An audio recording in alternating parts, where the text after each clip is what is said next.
Un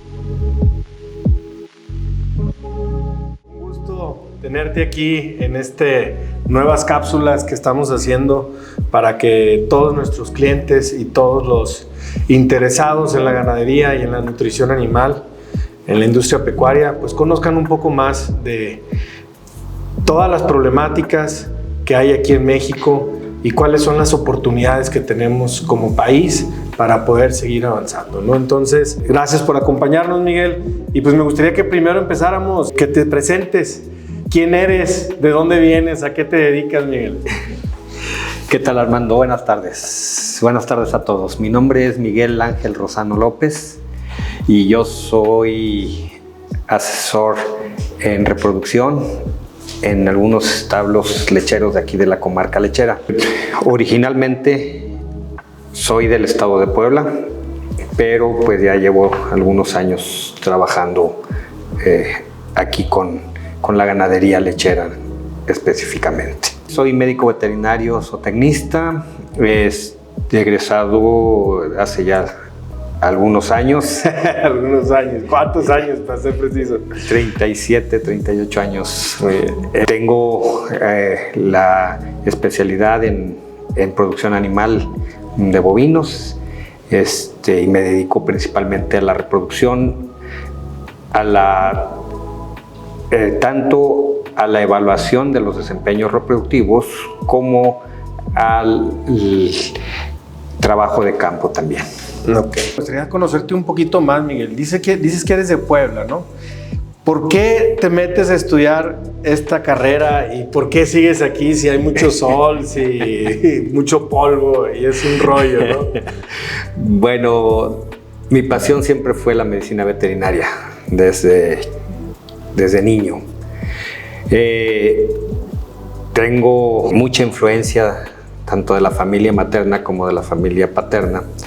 En casa, pues la familia de mi mamá pues siempre se dedicaron al campo, a la producción de animales, desde aves hasta cerdos, ovinos, de todo un poco de todas las especies me tocó convivir desde niño. Mi papá fue ingeniero agrónomo, zootecnista también, entonces pues dicen que es la maldición de los papás hacia los hijos, ¿no? O sea, darles ese impulso, pues esa pasión. Entonces, pues yo termino como médico veterinario, me regreso a mi pueblo. ¿Dónde estudiaste la carrera? En la UNAM. En la UNAM. En la Facultad de Medicina Veterinaria de la UNAM. Del 84 al 88. Okay. Me regreso más o menos por el 90 a mi pueblo natal, con una farmacia y una clínica. Primero haciendo un poquito de clínica en todas las especies, todo lo que llegaba. Posteriormente me fui encaminando hacia el ganado bovino lechero. Tuve un establo, formé un establo, fui algunos años proveedor de Nestlé como productor de leche.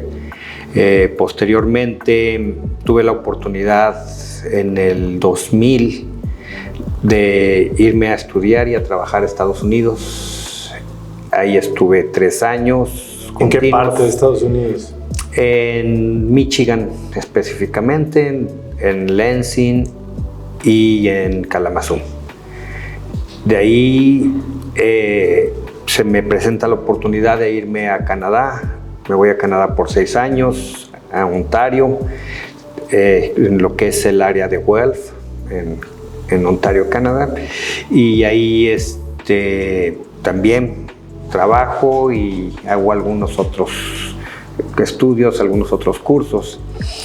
Posteriormente me regreso a Estados Unidos nuevamente, allá nada más a trabajar, en Ohio, Indiana y un poquito de Michigan. ¿Y te vas ahí en Estados Unidos, estás con una empresa o estás como asesor por tu cuenta propia? No, me fui con un grupo primero de belgas que tenían unos establos en Michigan. Ok. Con ellos son con los que me voy primero. De ahí... ¿Qué rol desempeñas ahí con ellos? Llego primero como asistente de manager. Posteriormente me hago cargo de los establos como herdsman y posteriormente cuando me voy a Canadá me voy como médico veterinario que le llaman ellos in situ, en donde pues ahí hago todas las labores de reproducción, de clínica, algo de cirugía. Y cuando me regreso por segunda ocasión a Estados Unidos, me regreso también con el papel de médico veterinario in situ. Y ya posteriormente, en el 2010, me regresé a México. Trabajé cerca de 2 años para un grupo muy conocido aquí en México, el Grupo Escobar. Y posteriormente me vine a La Laguna a trabajar como asesor para ABS y actualmente sigo dándoles atención y servicio a ABS, pero también de manera independiente. Muy bien, pues ya son... ¿Cuántos años? 37 años que tienes en esto. Sí. Comentaste que hiciste un establo allá en tu tierra. Sí. O sea, empezaste de cero y lo arrancaste. Sí, como atendía yo la clínica y la mayor parte de mi tiempo y de mis clientes eran productores de leche, hubo un amigo y cliente que pues quiso deshacerse de su establo, de sus vacas, y le renté las instalaciones, le compré los animales y le renté las instalaciones. Una de las condiciones que yo le pedí para poder hacer esa transacción fue que me permitiera conservar el mercado de Nestlé para poder seguir vendiendo la leche. Entonces ahí se hizo un acuerdo en esos años con los asesores de Nestlé y me permitieron continuar con su... ¿Cuánto tiempo duraste con el establo? Yo duré de finales del 91, 92 hasta el 2000 que me fui del país, porque me ausenté del país. ¿Y por qué tomas esa decisión si ya tienes... el sueño de muchos, ¿no? Que nos dedicamos a esto, tener tu establo, tu ranchito, y tomas esa decisión de, ¿sabes qué? Mejor sigo aprendiendo y migro para otros países. Y me gustaría escuchar un poquito cuál fue tu experiencia y qué fue lo que viviste, porque vienes de estar en el sur de México, te vas al norte, climas totalmente diferentes, formas de trabajo totalmente diferentes y lo más difícil, el idioma. ¿Cómo fue tu experiencia allá en Estados Unidos y en Canadá? Como te decía yo, uno de mis maestros fue mi inspiración. Él fue uno de los primeros PhD que llegaron a la Facultad de Veterinaria, y al regresar a México me invitó a ser su ayudante. Entonces, la primera experiencia que me tocó es tocar la puerta de su casa. Entonces, para mí fue algo así como que el golpe que me hizo tratar de aprender lo más que pudiera yo de inglés.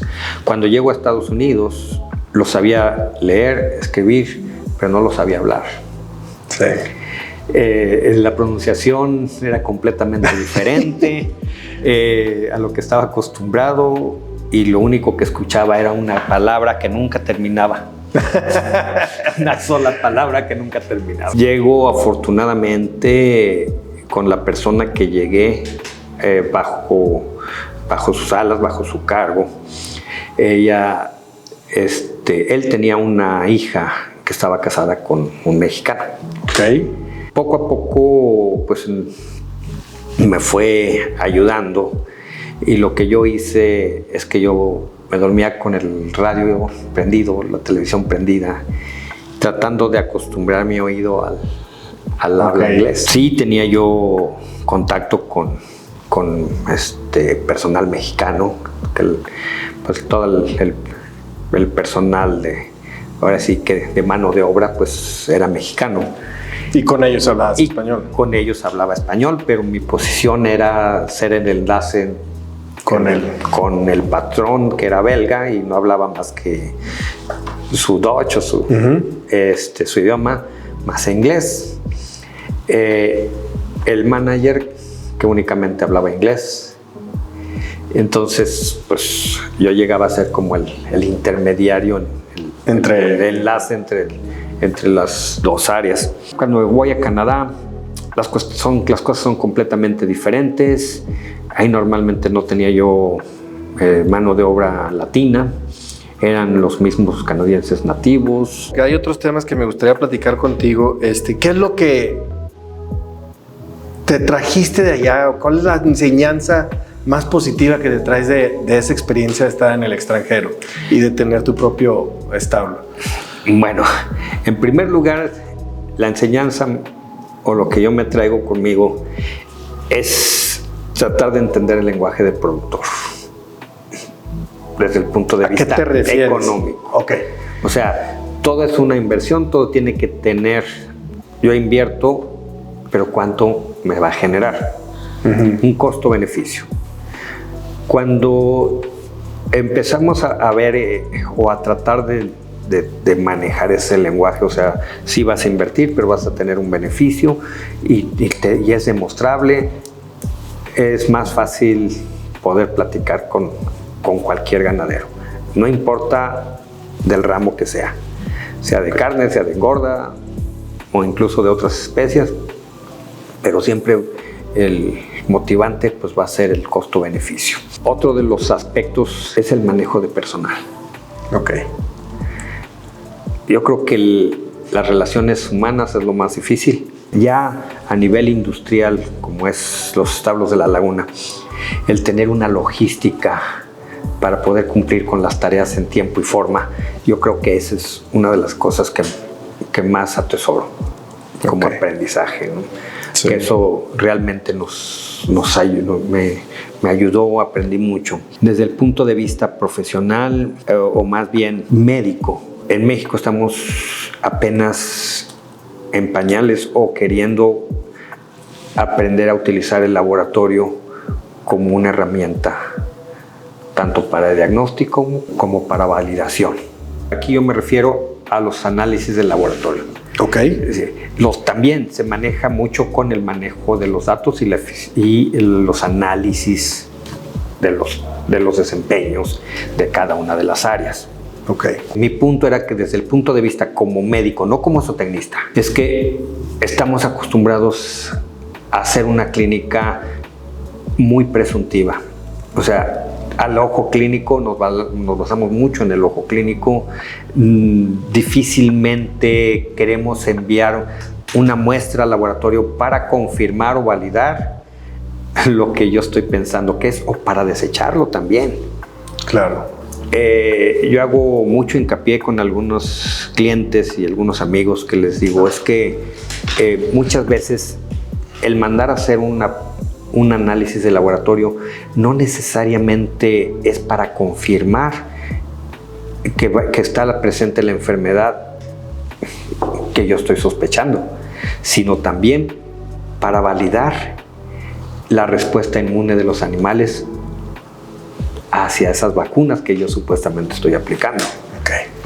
Hay otra cosa que en México no he visto en casi ya 16 años que tengo de regreso. No es común, ni por parte de los laboratorios, ni por parte de las empresas o de los ganaderos, hacer pruebas de viabilidad y potencia en las vacunas. Allá es muy común. Voy a vacunar, antes de vacunar, agarro un frasco y mando a hacer mis pruebas de viabilidad y potencia. Si no me cubren, rechazo todo el lote. Aquí así como me llega, lo aplicamos. Me llegó frío, ya estuvo bien. Y es algo que en la realidad te das cuenta de que muchas de esas, tú te estás curando en salud, que estás vacunando a los animales, pero cuando haces un análisis, una prueba, por ejemplo, es muy común hacer, cuando tenemos brotes de abortos, es muy común mandar a hacer un perfil abortivo.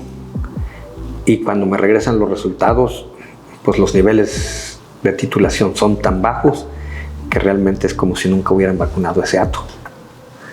Entonces eso quiere decir que esos animales no tienen una respuesta a esa vacuna o ese manejo de la vacunación. ¿Y existe aquí en México los laboratorios o la infraestructura para poder hacer eso? Sí hay, sí existe, que no la usamos, es diferente. Así es. Pero sí existe, tanto privada, o sea, me refiero a laboratorios clínicos particulares, como los mismos laboratorios, válgase de la redundancia, de la industria farmacéutica. Ya. O sea, ellos mismos también Te dan el servicio. pueden validar los productos, ¿no? O sea, Entonces, una de las grandes diferencias que estoy notando que viste entre Estados Unidos y México, pues es esa, ¿no? La de verificar que lo que van a aplicar sea viable. sí. Y apoyarse de laboratorios, desde el punto de vista médico. Sí. Interesante. Y como zootecnistas, pues estar sobre los análisis de desempeño del área que tú me quieras mencionar, sea de ordeño, sea de crianza, recría, reproducción, nutrición, alimentación, cualquier área, siempre están sobre los análisis de desempeño. Cada uno tiene sus parámetros, cada una tiene sus mediciones, pero siempre están sobre los parámetros. Interesante toda tu travesía allá por el norte de América. Sí, afortunadamente, pues bueno, siempre hay alguien que te cierran una puerta, pero te abren otra. Y en esos años estaba de gerente de ABS México el doctor Luis González, que en paz descanse. Y él tenía mucha relación con el ingeniero Rómulo Escobar y le habla y me recomienda con ellos. Entonces voy a trabajar con ellos cerca de 2 años. Ok. Cerca de 2 años me voy a trabajar con ellos. Que era como estar un tiempo en Juárez y otro tiempo en Querétaro. En esos años ellos tenían un establo en Querétaro y otro en Juárez. Entonces iba y venía por más o menos 2 años antes de venirme de planta a la laguna. Órale. Y después de esos 2 años dejas el grupo Escobar y entras a ABS, ¿cierto? Sí. Y con ABS te vienes aquí Con Torreón. ABS me vengo a Torreón. Después de eso me llega una oferta de trabajo para un grupo de aquí de Torreón, grupo fuertecito.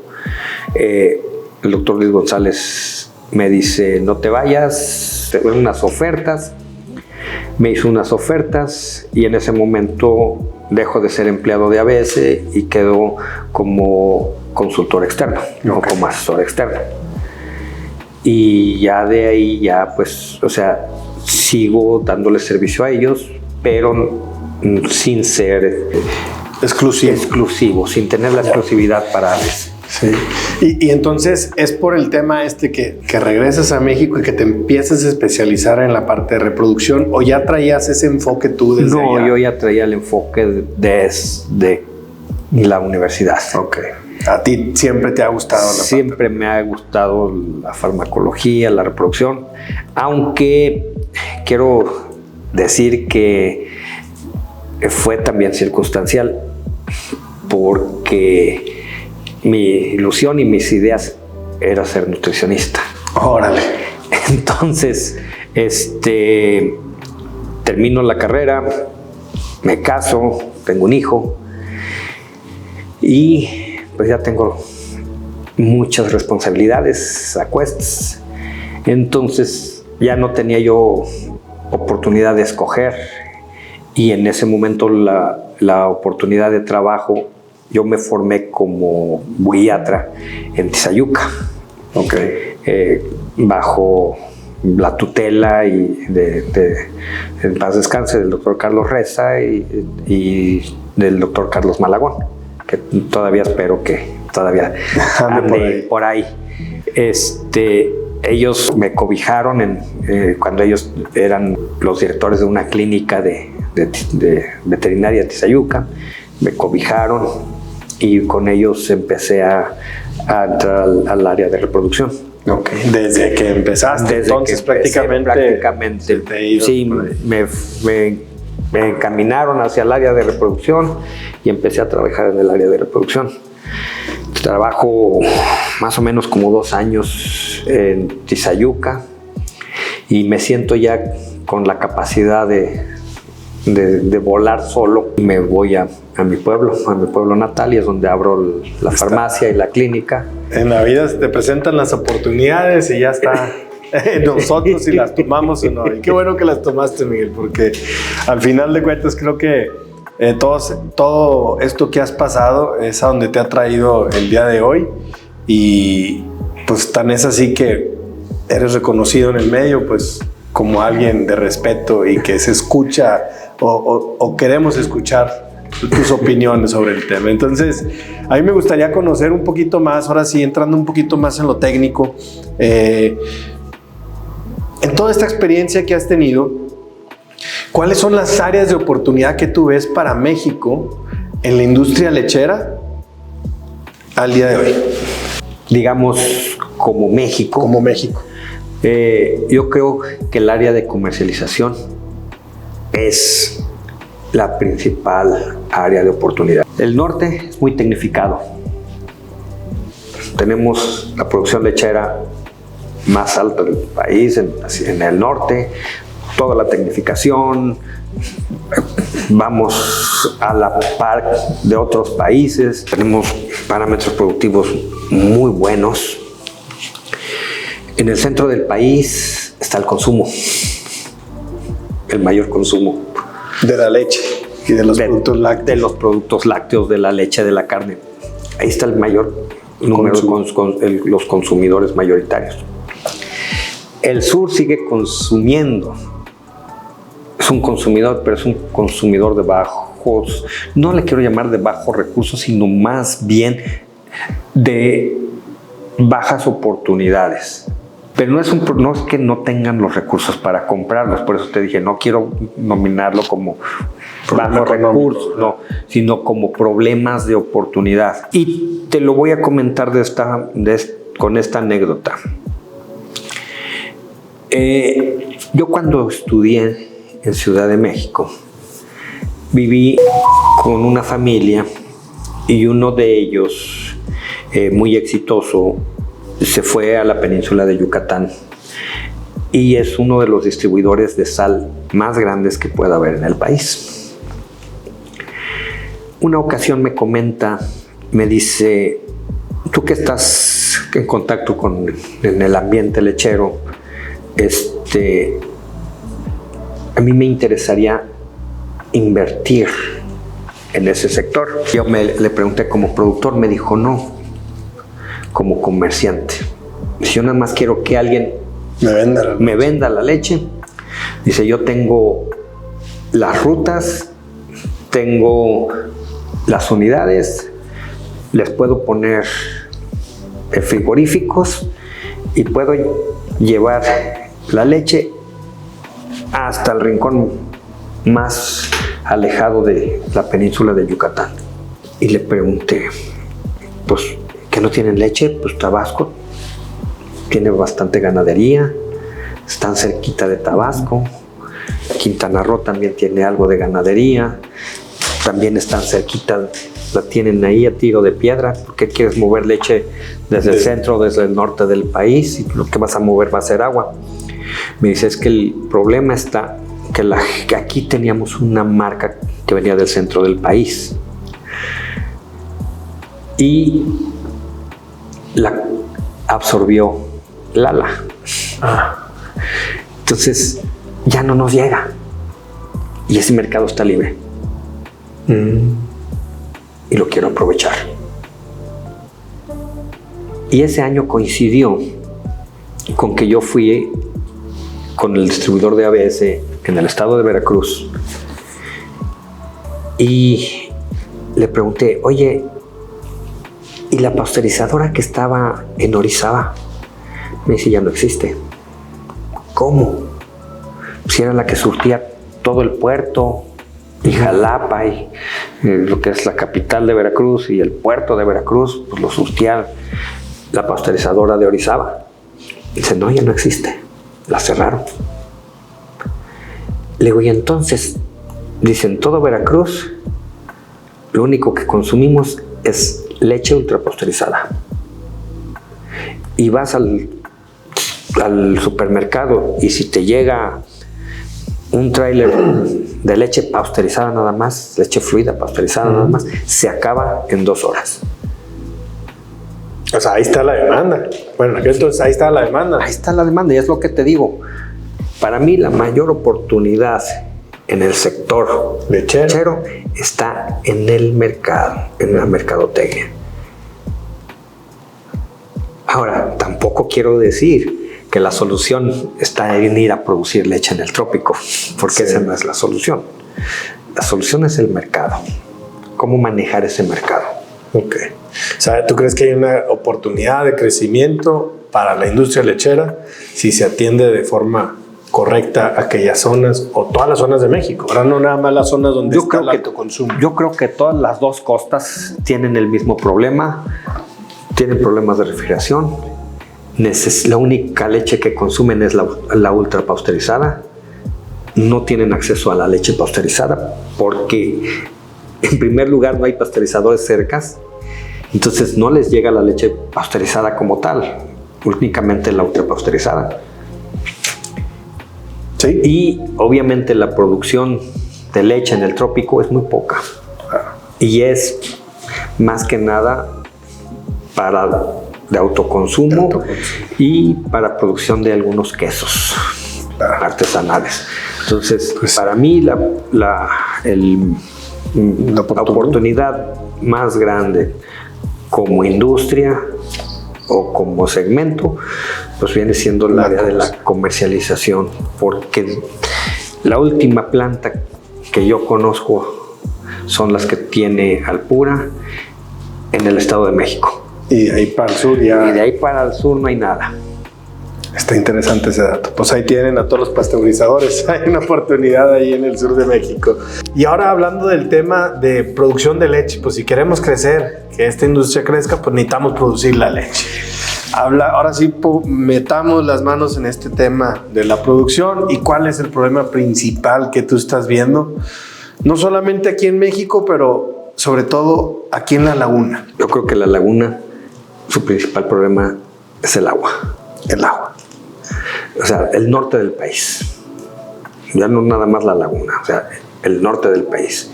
Tenemos Chihuahua, Durango, Coahuila, parte de Zacatecas. No tenemos la cantidad suficiente de agua y cada año, si te fijas, los niveles de almacenamiento de las presas es menor y menor y menor y es preocupante. Y también el tema de los pozos, que cada vez vamos más abajo. Cada vez vamos más abajo, más abajo, más abajo. Tenemos más cantidades de minerales no deseados, metales pesados, tenemos arsénico, tenemos azufre, tenemos molibdeno en nuestras aguas, que definitivamente esa calidad nos afecta tanto en la salud como en la producción de la leche. Claro. Y también en la producción de nuestros forrajes. Por eso es que muchos ganaderos o empresas, grupos, han tratado de moverse hacia centro y sur del país. ¿Por qué? Porque pues el recurso más valioso, que es el agua, pues aquí cada vez es más escaso. Sí. Y eso pues nos trae otra serie de problemas, ¿verdad? Pero yo creo que otra de las cosas, y yo lo vivo o lo veo día a día, en general la población siente que está compitiendo con la ganadería y la agricultura por el recurso del agua. Entonces, pues tú lo platicas con cualquier vecino y pues te dicen es que los agricultores, es que los ganaderos, es que las vacas, es que la leche, aunque no se dan cuenta que no son los únicos que utilizan agua, ¿no? Toda la industria utiliza agua y también se lleva bastante agua. Entonces, nosotros mismos utilizamos mucha agua. Sí, pues digo, al final de cuentas es un problema y es una percepción, sobre todo cuando hay escasez, siempre queremos buscar a un culpable, ¿no? Definitivamente. Y digo, en el tema del agua, sí, la parte agropecuaria es uno de los que más utiliza el agua, pero siento yo que hay una oportunidad muy grande también ahí de hacerlo sustentable, ¿no? Porque al ser un ciclo pues natural, que lo hemos tecnificado, pero es natural, podemos lograr que el ciclo del agua continúe y ayude a que se rellenen estos pozos de agua, ¿no? Es lo que yo tengo algunos argumentos con la mayoría de la gente o con los vecinos, porque le digo, el agua que se utiliza en el establo regresa a los mantos. Pero el agua que se va en la cerveza, en la Corona, por favor, ahí no te metas, por favor. El agua que se va con el refresco, sí. El agua que se va en la industria ya no regresa al ciclo, pero el agua de la agricultura regresa al ciclo. O sea, tú vas a un establo y te dice la gente, es que están las mangueras abiertas en la sala de ordeña, tiene que tener limpieza. La sala de ordeña es uno de los lugares que más agua utilizan porque tiene que tener mucha limpieza, si no la leche saldría contaminada y las cantidades de bacterias serían elevadísimas que no podríamos consumirla. Entonces es necesaria esa agua en la sala de ordeña.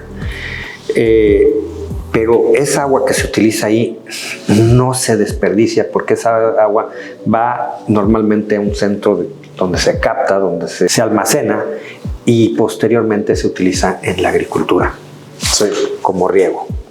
Entonces esa agua regresó al ciclo, regresa a la tierra, sí, hay evaporación, hay mucha evaporación y perdemos mucha agua por la evaporación, por las altas temperaturas y todo, pero finalmente la evaporación es parte del ciclo también. Así es. Entonces es el ciclo del agua. Entonces el agua de la agricultura y el agua de la ganadería no es un agua que se pierde, es un agua que regresa al ciclo, pero el agua de la industria no. Sí, eso es lo que tenemos que tener claro todo, ¿no? También la urbanización, al poner concreto, al poner pavimento, llueve y esa agua que antes se filtraba, pues ahora corre y empiezan los problemas, ¿no? Entonces, es un tema grande lo del agua que entre todos, no nomás la parte de agropecuaria, tenemos que buscar una solución. Y hablando del tema del agua, Miguel, cada vez vamos más aquí en la zona de la laguna y no nomás aquí, en muchos otros lugares, vamos más profundo buscando el agua. Y como bien decías, ya viene con algunos metales pesados. ¿Qué problemas te viene causando esto a tu producción, aparte de la salud? En temas de producción, ¿cómo te afecta? Bueno, para empezar, los minerales nutricionalmente tienen una interacción entre unos y otros.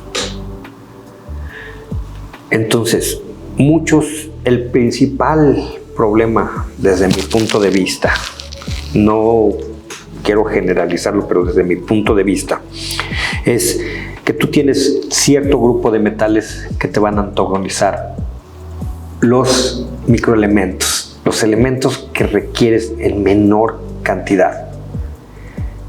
Entonces, esa quelación, esa captura de esos microminerales van a afectarte en el metabolismo y en la fisiología de los animales.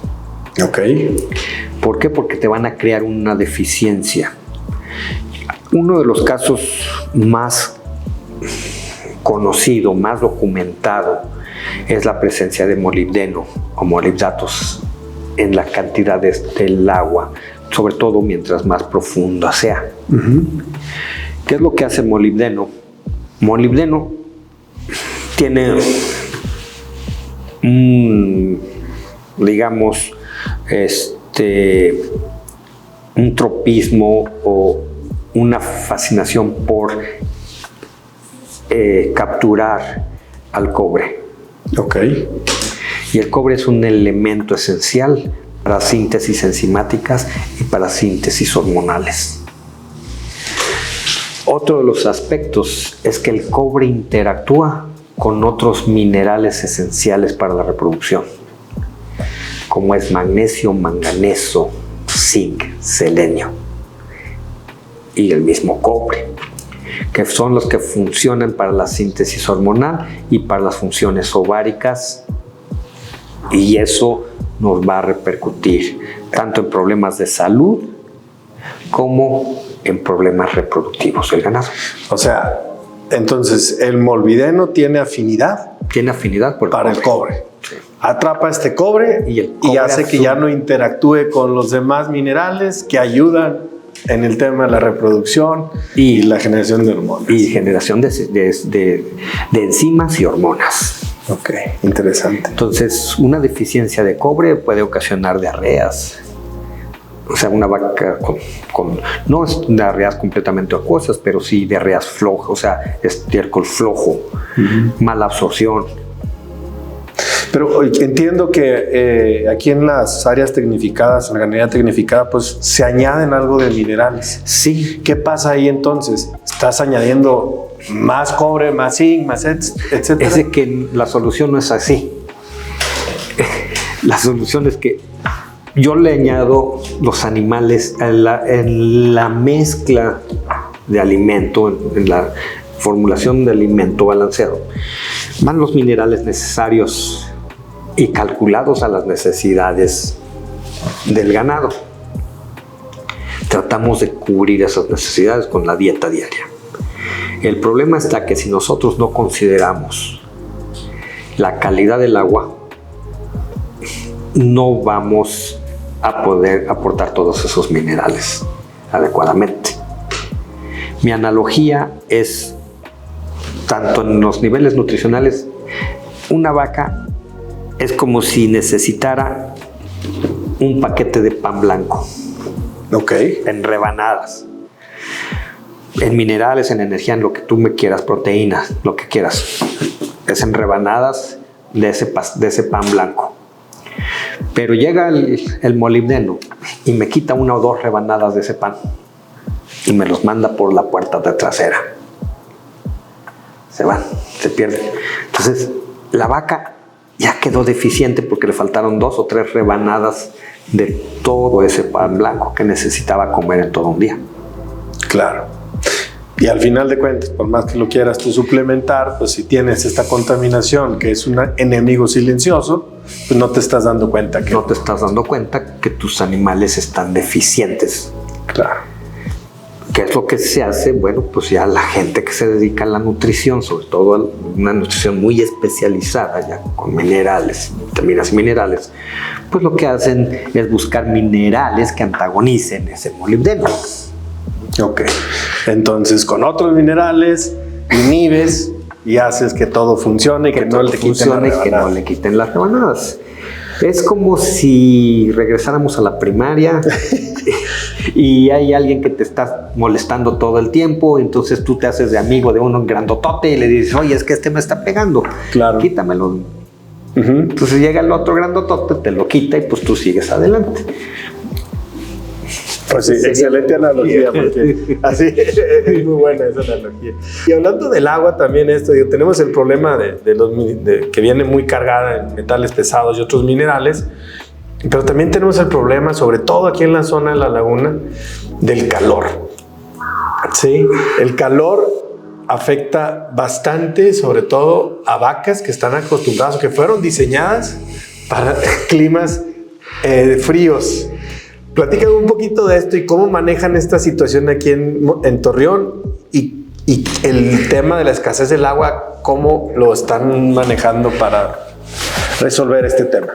Sí, mira, la vaca Holstein es de origen holandés. Entonces, de origen de un clima frío. Aman el frío, no les gusta la lluvia, pero aman el frío. Y nosotros las hemos obligado a convivir y a sobrevivir en temperaturas de más de 40 grados centígrados por más de 6 meses. Sí. Entonces, pues es así como que estamos luchando un poquito contra la naturaleza de los animales, ¿no? Pero, pues, somos humanos y tratamos de resolver siempre todas las aveniencias que se nos vengan, ¿no? Entonces, ¿qué es lo que hace el ganadero de la laguna? Bueno, pues el ganadero de la laguna lo que trata es de mitigar ese calor con confort. Con confort. Confort, yo no quiero que cuando utilice esa palabra confort, todo el mundo se me va a imaginar baños, aspersores, ventiladores. Que sí se usan, ¿no? Se usan. Pero cuando uso la palabra confort, va más allá de eso.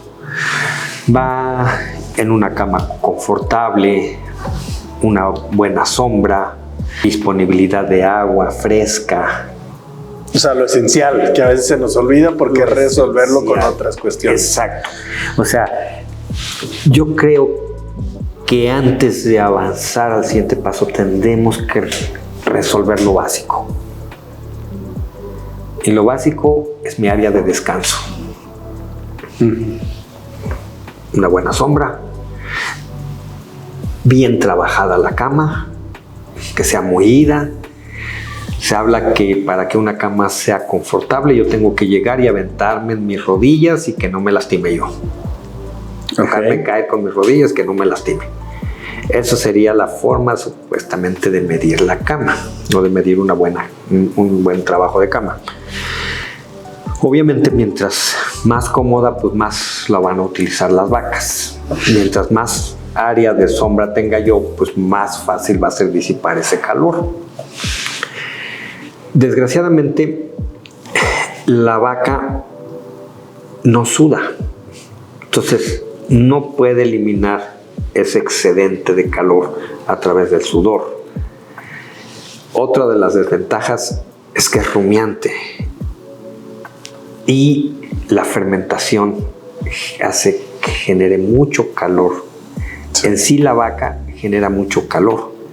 Entonces, cuando la temperatura ambiental se acerca a la temperatura corporal, o sea, después de 20 grados, 21 grados, ya no hay ese intercambio de temperatura tan eficiente. Por eso a las vacas les gusta el frío. Entonces, ya no pueden disipar ese calor. Y ahí entra lo que le llamamos estrés calórico. Okay. En ese estrés calórico, pues obviamente hay, como su nombre lo dice, un factor de estrés. Entonces, por lo tanto, va a haber una liberación de radicales libres, por lo tanto, va a haber procesos inflamatorios, por lo tanto, va a haber caída de las defensas de la vaca. Pero sobre todo, y antes que venga eso, va a haber una caída en el consumo de materia seca.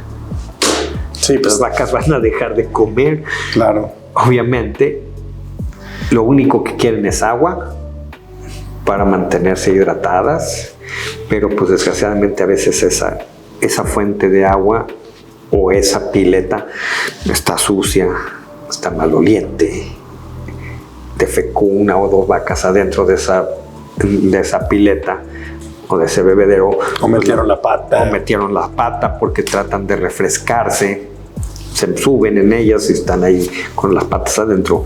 Pues obviamente la vaca es muy asquerosa. No va a consumir esa agua ahí, y si la consumes por pura necesidad.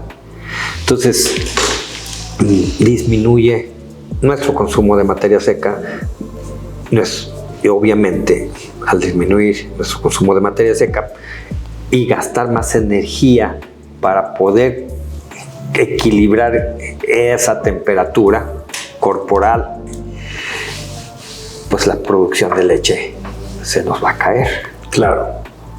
Sí. Y no solamente eso, sino también nos va a afectar en la reproducción.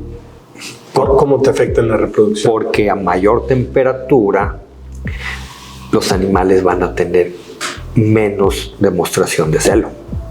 Sí, porque van a ciclar. Va a haber un ciclo normal, los ovarios van a estar ciclando, van a estar activos, pero no va a haber manifestación de celo.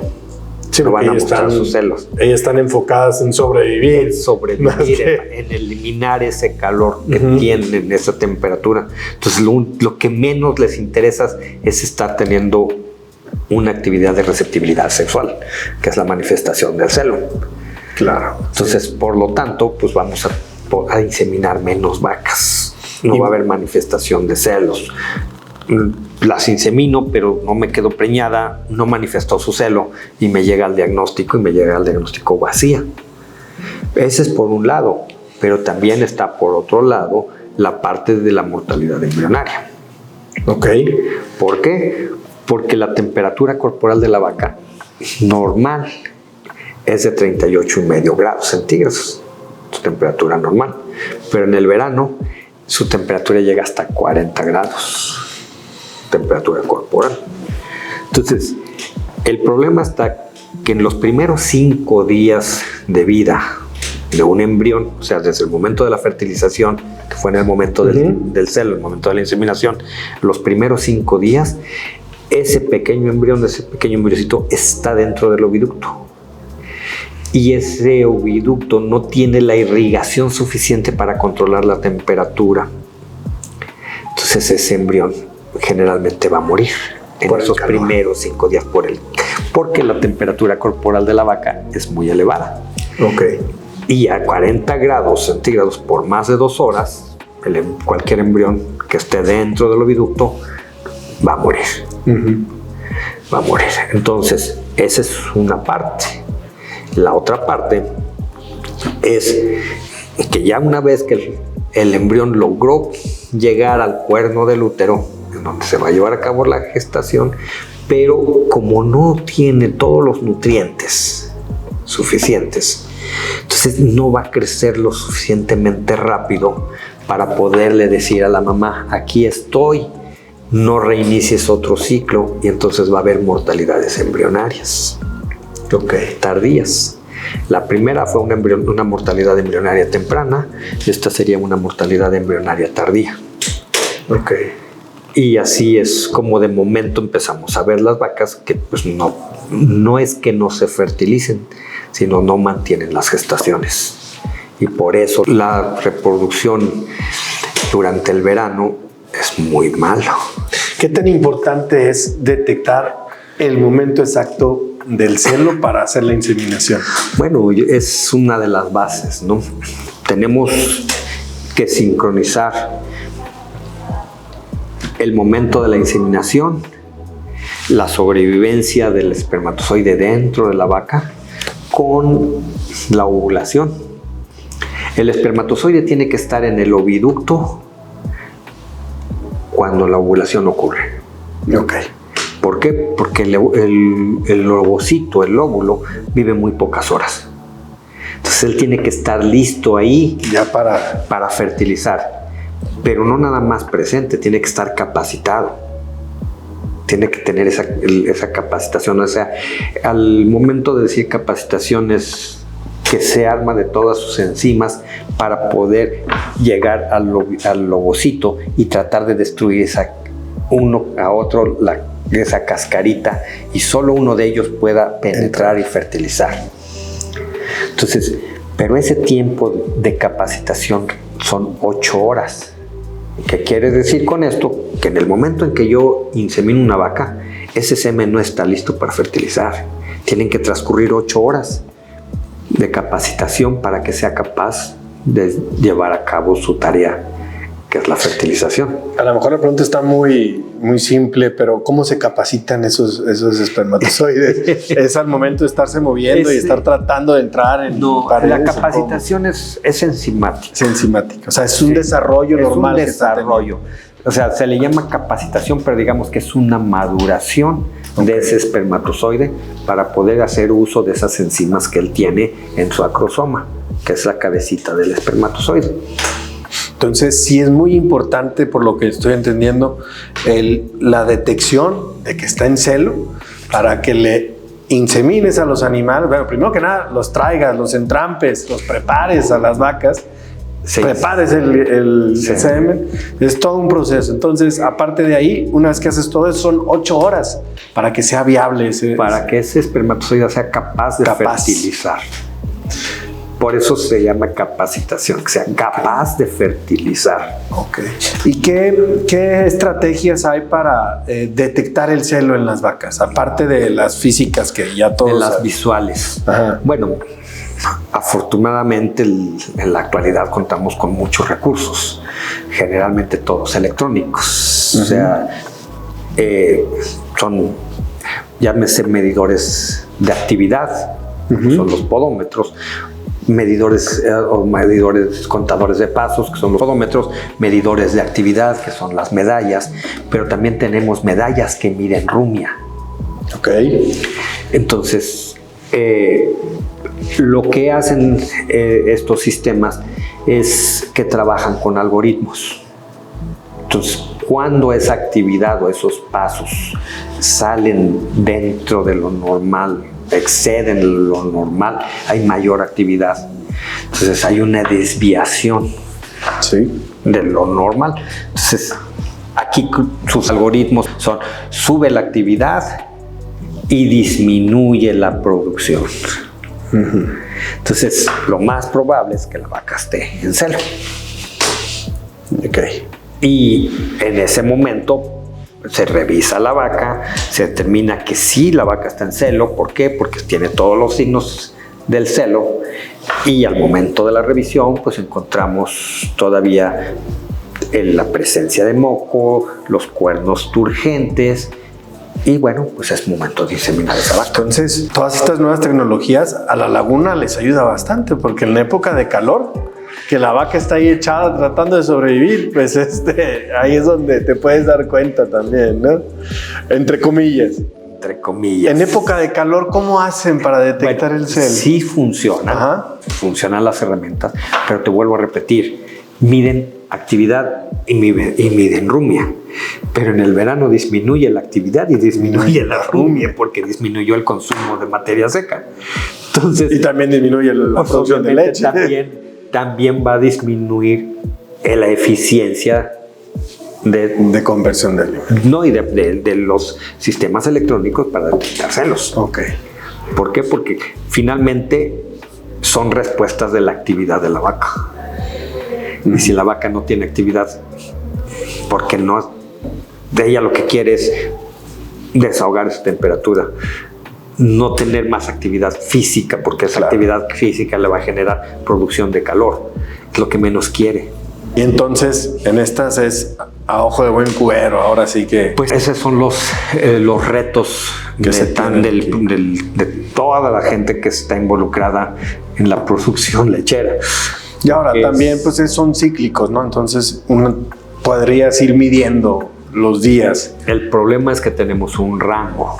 Un rango que va de 18 a 24 días. Entonces no es así como que sí lo tomamos como una medición, como un parámetro, como para darnos la idea de que la vaca sí está en celo, por cualquier signo secundario que nosotros podamos ver.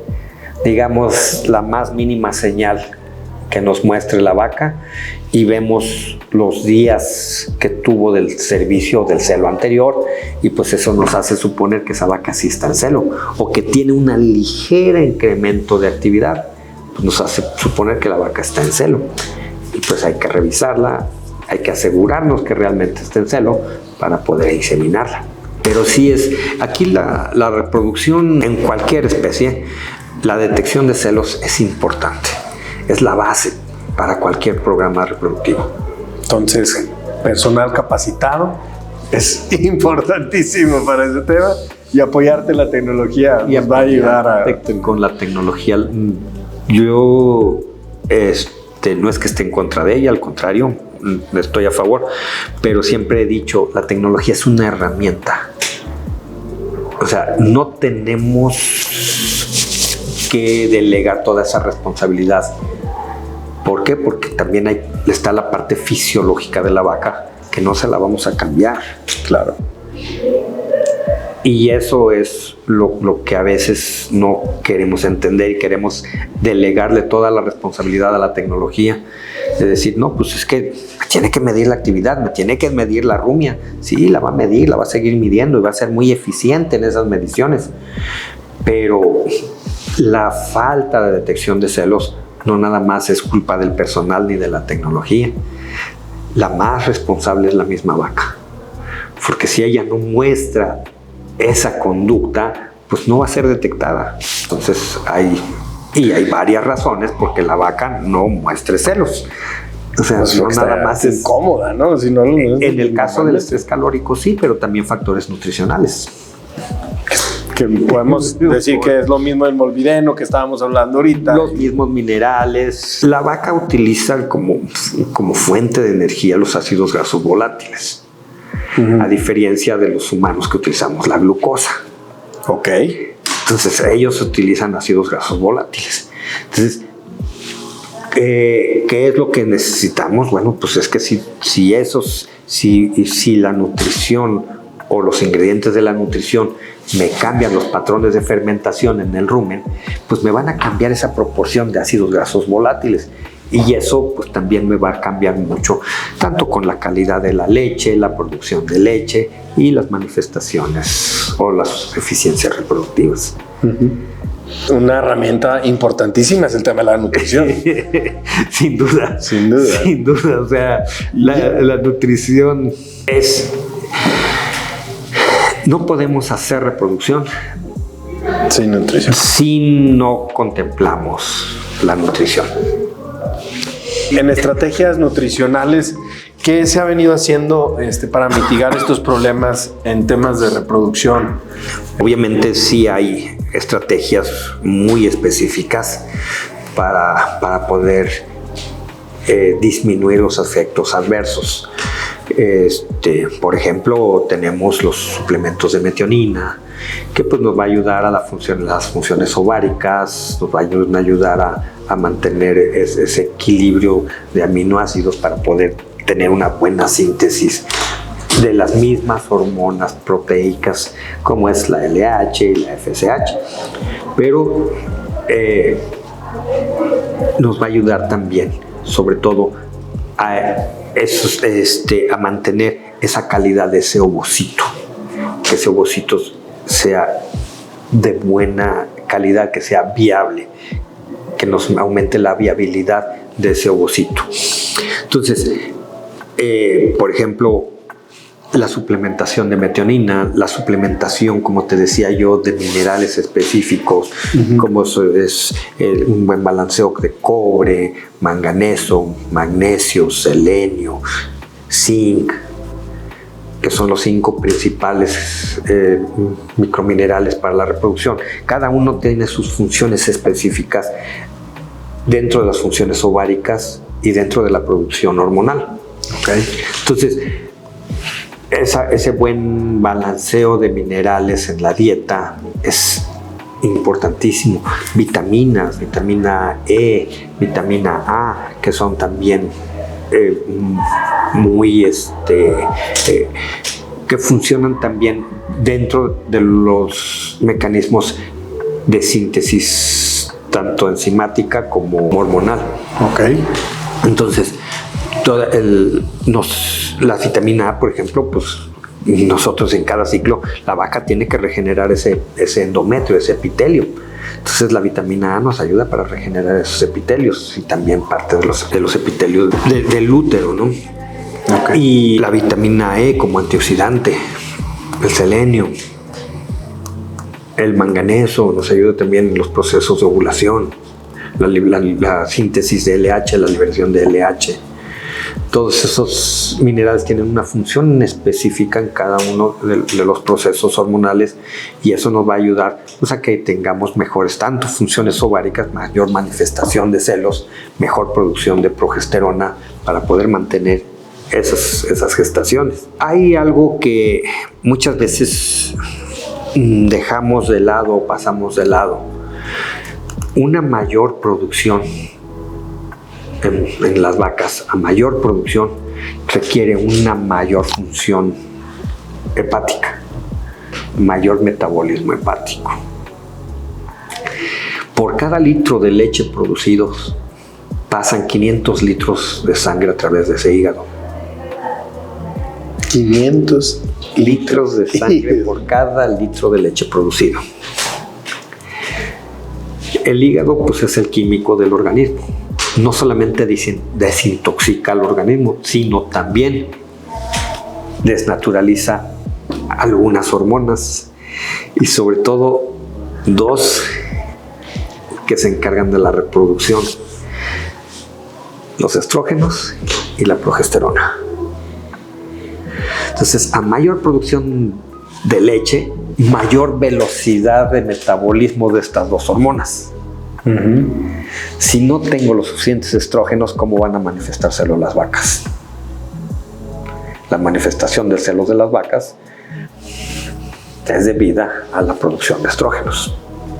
Entonces, si el hígado está, por más estrógenos que me produzca el ovario, el hígado me los está quitando. Entonces no van a llegar a tener los niveles suficientes para que la vaca pueda expresar esos celos francos que les llamamos, ¿no? O sea, con esa intensidad. Por otro lado, si apenas están subiendo los niveles de progesterona y el hígado me los está quitando, pues ¿cómo voy a mantener esas gestaciones?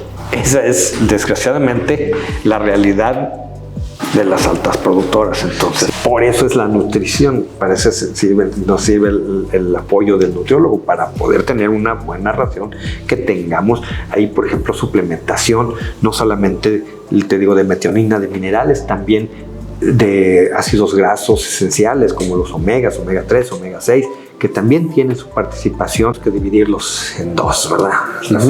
Los omegas 3 y los omegas 6. En el caso del ácido linoleico, que es el omega 3, pues sus funciones son más, o sus beneficios son más en las funciones ováricas. Síntesis hormonales, nos ayudan a mantener esa mayor síntesis de estrógenos, esa mayor síntesis de progesterona, para poder mantener esa gestación. O sea, son funciones más ováricas. En el caso de los omega 6, nos ayudan al mejoramiento y al crecimiento y a mantener las condiciones del endometrio, del útero, para poder recibir una mayor gestación o una mejor gestación. Nos van a ayudar a producir lo que se llama el trofoblasto, que es la secreción del útero para que se nutra el embrión los primeros días de vida. Por otro lado, ese mismo trofoblasto nos va a ayudar para que ese embrión no nada más se nutra, sino que crezca y se alargue lo más rápidamente posible. Tiene que crecer y alargarse. Es un embrión del tamaño del grueso de un cabello de una mujer y tiene que alargarse alrededor de 18 a 20 centímetros del día 5 al día 17. Entonces, ese alargamiento que tiene ese embrión, pues, nos permite hacer esos procesos, primero de adhesión, luego de anidación, de plantación y placentación. Entonces, mientras ese proceso se lleva a cabo, pues el embrión crece y secreta una hormona que es la que detecta la vaca, que es el interferón tau y la inhibina. Entonces, es la forma de que el embrión le dice a la madre: estoy en el útero, estás gestante, estás embarazada, no puedes iniciar otro ciclo nuevo. Entonces, mientras más robusto sea ese concepto, ese embrión, pues mayor cantidad de inhibina y de interferón tau van a producir, y la vaca es más fácil que lo detecte. Okay. Entonces, por eso es importante poder nutrir al trofoblasto, rico en ácidos grasos, sobre todo en omega 6, para dar ese alargamiento y ese crecimiento del embrión para que pueda manifestarse en la madre y pueda decir aquí estoy. Eso es algo de lo que pues tenemos que contemplar también.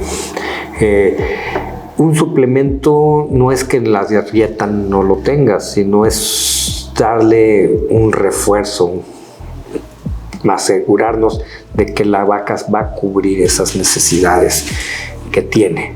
Sí. Te vuelvo a repetir, esa alta producción pues nos va a llevar a que no nada más las hormonas, los tóxicos, el hígado se encargue de eliminarlos, sino también se va a encargar de metabolizar otros productos que son necesarios. Claro. Sí, al estarle exigiendo mucho a la vaca, pues tenemos efectos secundarios. Definitivamente el tema de la nutrición en estas zonas y en el tema del sector ganado lechero es importantísimo para garantizar que estén preñadas nuestras vacas y que estemos produciendo más leche. Ahora, con el tema de las grasas, estos omegas, ¿podríamos decir que son igual o parecidos a las grasas de sobrepaso o son una cosa totalmente diferente? No, son completamente diferentes. O sea, una grasa de sobrepaso te llama primero de sobrepaso porque no va a ser desnaturalizada o destruida en el rumen, sino que se encapsula para que llegue al intestino y se pueda absorber en el intestino. Pero se utilizan como fuente de energía para conservar condición corporal, para ayudarnos a mantener componentes en leche. En cambio, los omegas son diferentes, son ácidos grasos esenciales, son de cadena larga, no son iguales que las grasas de sobrepaso. De hecho, tenemos que tener un consumo un poquito más limitado, más dosificado, porque también podemos tener efectos secundarios como es disminuir la cantidad de grasa en la leche, que no es nada deseable. Al contrario, ¿verdad? Queremos más grasa en nuestra leche para que tenga un mejor precio. Entonces, pues en el caso de los omegas, pues también no podemos dar demasiados omegas porque podemos tener problemas con la calidad de la leche, o sea, tener una leche más delgada con menos cantidad de grasa. Okay. Entonces, son, aparte, pues tienen funciones más específicas. Sabemos que los productos, los suplementos, no son el hilo negro, ¿verdad? Cuando empezamos la plática estábamos hablando del tema del personal. ¿Qué tips le puedes dar a los ganaderos y al sector para que mejoremos nuestro proceso de inseminación y aseguremos la fertilidad de la vaca? Lo primero que tenemos que hacer es poner siempre personal capacitado. Desgraciadamente, estamos viviendo una época en donde la mano de obra se está escaseando. Es otra limitante que estamos teniendo. La industria se nos está siendo muy competitiva con la fuerza laboral que realmente nos está dejando al sector agrícola y ganadero sin tanta. O sea, la industria pesada, la industria automotriz, sí, lo que quieran, nos está quitando a la gente. O textil o manufacturera, si quieres llamar de esa manera. Nos está quitando. ¿Por qué? Pues porque son 5 días laborales, son 8 horas de jornada, están en un lugar climatizado, tienen comedor, tienen transporte y tienen socialización. Cosa que pues en el establo no se puede tener. Entonces todo eso ha hecho que pues, la fuerza laboral migre hacia la industria manufacturera, quedándonos nosotros un poquito más eficientes. Y a veces entiendo que la necesidad de tener mano de obra pues nos hace aceptar a todo aquel que llegue a tocar la puerta del establo. Y muchas de las veces, pues necesitamos un celero, pues no tengo quién, todos están ocupados. Pero ahí hay alguien tocando la puerta del establo, que se venga, y lo mando a hacer una labor que requiere conocimiento, que requiere experiencia, que requiere capacitación, y así lo mando. Pues obviamente no me va a dar los resultados. Claro. O el otro aspecto que tampoco a veces contemplamos. No, pues ese que necesito una persona que me ayude o que le ayude al inseminador a preparar el semen. Y pues le doy las direcciones más básicas, me vas a anotar el número de la vaca, me vas a anotar el número del registro del semen o el código NAP del semen, y me voy más que nada a lo administrativo, a que me anote los registros, a que me lleve los registros, pero se me olvida capacitarlo en cuanto al manejo y la preparación del semen. Y los errores más costosos dentro de toda la técnica de inseminación artificial está en el manejo y la preparación del semen. ¿Por qué? Porque generalmente los manejos los hacemos por canastilla. Cada canastilla, dependiendo de cada establo, pero actualmente ya son más moderados, me tienen 2 o máximo 4 bastones por canastilla.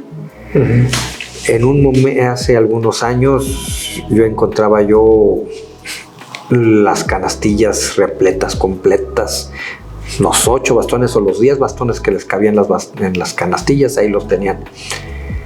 El problema está que si no lo sabemos manejar, no les damos sus tiempos y las alturas de manejo adecuado, pues lo que hacemos es que exponemos a todas esas dosis que estén en ese momento en la canastilla a la misma temperatura.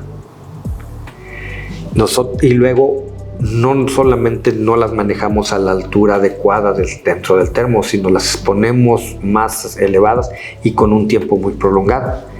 El semen se descongela muy rápido, porque aparte el volumen es muy pequeño, es 1/4 de mililitro actualmente. Entonces se descongela demasiado rápido y pasa unos cambios de temperaturas muy bruscos, de estar a 196 grados bajo cero a subir a temperatura sobre cero. Y luego vuelven a regresar a esos 196 grados bajo cero. Entonces, cuando pasamos mucho tiempo con esas dosis por encima del nivel adecuado, pues empiezan a descongelar como un bolis. Sí. De afuera hacia el centro. Y el problema es cuando regresan esas dosis. Y están regresando todas, las dosis que tenga yo en ese momento. Sí. Y otro problema, los bastones de ahora son de 20 dosis. Antes eran de 10, ahora son de 20. Entonces, si traigo 3, 4 bastones, van a ser 40 o 60 dosis. Que estoy haciendo a todas ellas que se descongelen y que se recongelen en el momento. Las células es el 80% de agua. Pues por lo tanto, van a estallar. Lo mismo que le pasa a una tubería de agua cuando se congela, ¿verdad? Se revienta. Entonces, es lo mismo que le pasan a los espermatozoides. Entonces, cada mal manejo que haga yo, voy disminuyendo la cantidad de células espermáticas. Por lo tanto, voy disminuyendo la posibilidad de fertilización. Entonces, sí es importante, pues en primer lugar, si necesito una persona que trabaje como celero, pues necesito capacitarlo.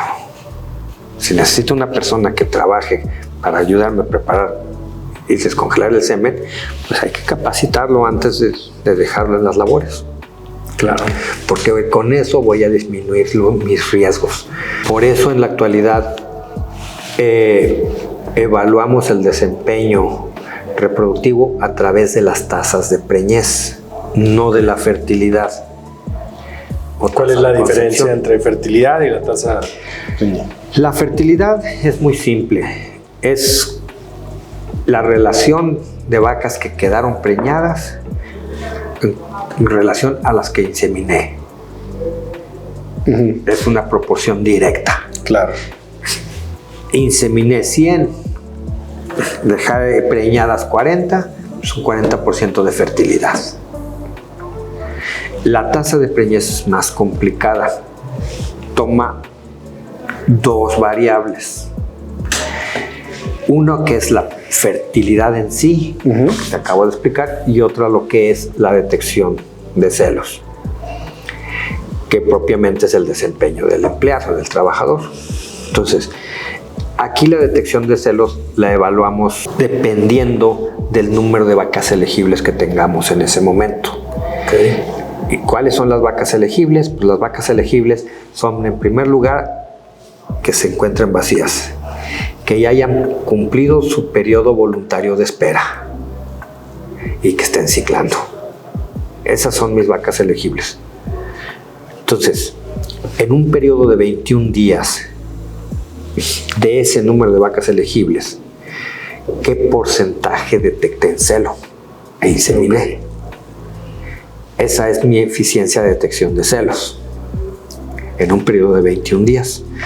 Para que tenga yo y pueda yo cumplir con los parámetros de un establo y pueda yo mantener, nada más mantener el número de animales en ordeña, yo requiero una tasa de preñez mínima del 18%. De promedio anual. O sea, yo requiero un promedio mínimo de 18% para mantener únicamente el número de animales en ordeña. O sea, el número de animales en el establo. Entonces, ¿qué es lo que pasa? Si yo necesito un 18% y yo sé que en la laguna el promedio de la fertilidad en una época buena va desde un 25 hasta un 40% de fertilidad, una fertilidad decente va a ser un 30-35%. Para alcanzar ese 18% yo tengo que tener una tasa de detección de celos mínimo del 60%.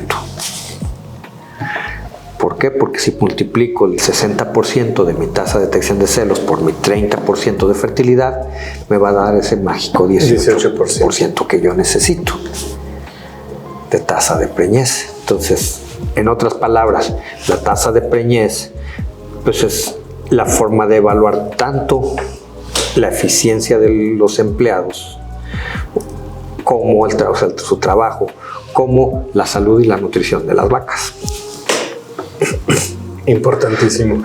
Ahí es donde ya entra en juego las dos, el nutriólogo, el veterinario con el empleado que lo haga bien. Entonces es interesante. Sí, entonces ahí es donde vamos trabajando y vamos integrando, y es lo que te decía yo al inicio de la plática. O sea, tenemos que aprender también a evaluarnos, a conocernos. Hay una forma muy fácil de darme cuenta si yo estoy haciendo un buen trabajo con una detección de celos o no.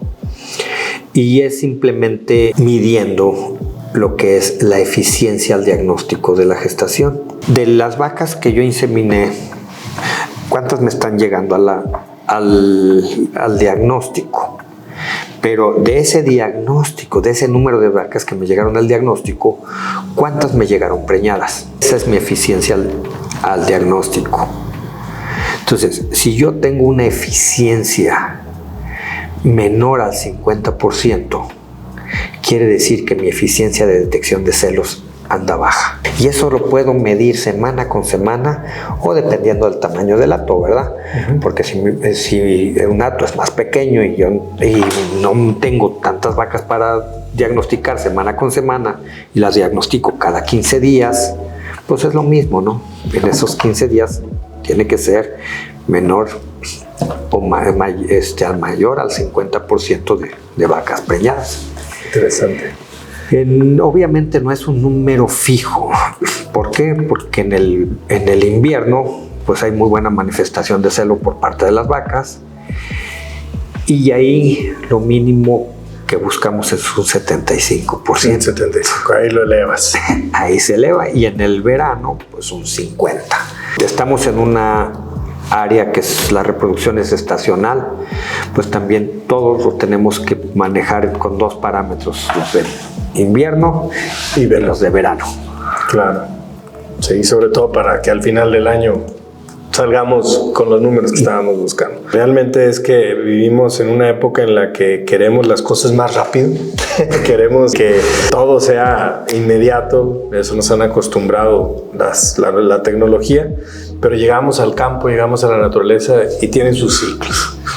Y ahí es donde es bien importante que cada esfuerzo que se hace se haga bien para que logremos eficientizar el trabajo y el ciclo natural de la vaca, ¿verdad? Porque si no, se nos va a ir retrasando, retrasamos a las vacas, menos leche, menos dinero en el bolsillo para el ganadero y ahí viene el problema. Entonces, es un reto, y más aquí en la laguna, con el problema del agua, con el problema del calor y también con el problema de la gente. Pero creo que, pues aquí en el norte y en México hemos demostrado que los ganaderos y los mexicanos sabemos salir adelante sin importar qué, ¿no? Entonces creo que juntos podemos lograr buscar soluciones para que aquí o en otra parte de la República saquemos buenos resultados, ¿verdad? Sí, definitivamente. Yo te puedo decir que como mexicanos estamos acostumbrados a trabajar y a trabajar bien. Yo he vivido las visitas de gente de otros países que vienen a visitarnos aquí a México, y la sorpresa que se llevan es que aquí en todos los establos, digamos, industrializados o tecnificados, el manejo lo hacemos al detalle, a diferencia de otros países. Somos más detallistas, incluso yo me atrevería a decir que nuestra fuerza laboral es más capacitada que la de otros países. Qué orgullo, pero qué preocupante para algunos países. No, la verdad es que es un orgullo y es bueno. ¿Por qué? Porque nosotros tenemos la riqueza de la mano de obra, y nuestra mano de obra se califica y se hace muy eficiente y se trabaja al detalle. En algunos países industrializados como Estados Unidos y Canadá, ellos tienen maquinaria para todo.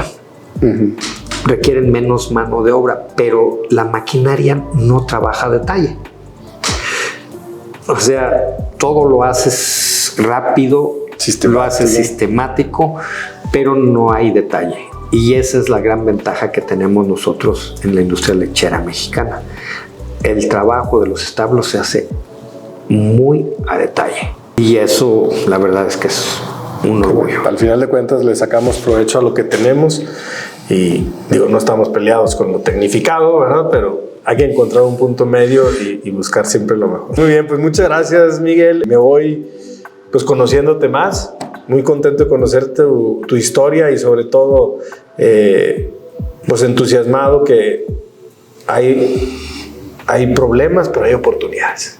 Y que encontrando a las personas adecuadas y buscando las soluciones vamos a dar con el resultado que estamos buscando y apoyar sobre todo a los ganaderos. No, para mí es un placer estar aquí en esta reunión, y lo que pueda yo aportar, pues obviamente con mucho gusto, ¿no? Perfecto. Bueno, pues muchas gracias. Gracias a ti, Armando.